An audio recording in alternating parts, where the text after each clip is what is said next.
بسم اللہ الرحمن الرحیم۔ ایک صاحب نے پوچھا کہ گٹکا کھانا کیسا ہے؟ گٹکا، سگریٹ، تمباکو، نسوار، سکھر اور اسی کے قبیل سے جو چیزیں ملتی ہے ان کا کھانا کیسا ہے؟ چنانچہ آپ اگر حدیث کے اندر یا فقہ کے اندر بعینہ گٹکے کی عبارت کو تلاش کریں تو آپ کو نہیں مل سکتی، لہذا دوسرے نصوص پر اس مسئلے کو قیاس کرتے ہوئے اس کا شرعی حکم یہ بیان کیا جائے گا کہ گٹکے کے بارے میں شرعی حکم یہ ہے، اسی کے قبیل سے سب چیزیں، گٹکے کے بارے میں شرعی حکم یہ ہے کہ اگر اس کے کھانے میں نشہ نہ آئے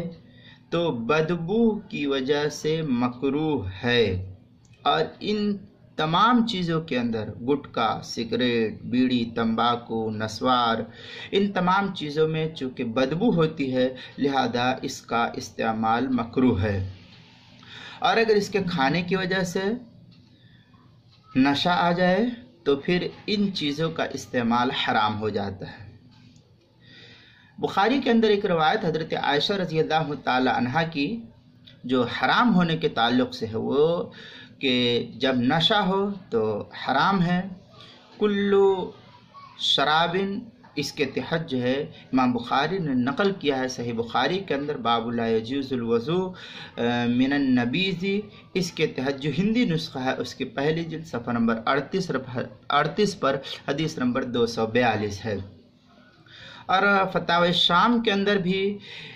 نقل کیا گیا ہے کہ وہ آدمی جو اس طریقے کی چیزیں کھاتا ہے اور یہ چیز کے اندر بدبو ہوتی ہے لہذا اس کو کھا کر کے یہ حضرات مسجد کے اندر آئے تو فرشتے جو ہے ان سے دور ہو جاتے ہیں، لہذا ایسے حضرات کو ان چیزوں کو کھانے سے پرہیز کرنا چاہیے۔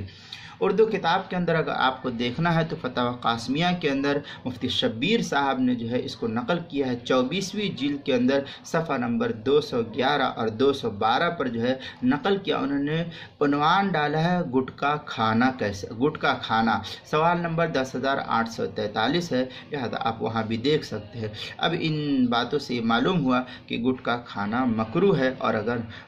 نشہ اس کے اندر ہو تو پھر اس کا استعمال حرام ہو جاتا ہے۔ السلام علیکم۔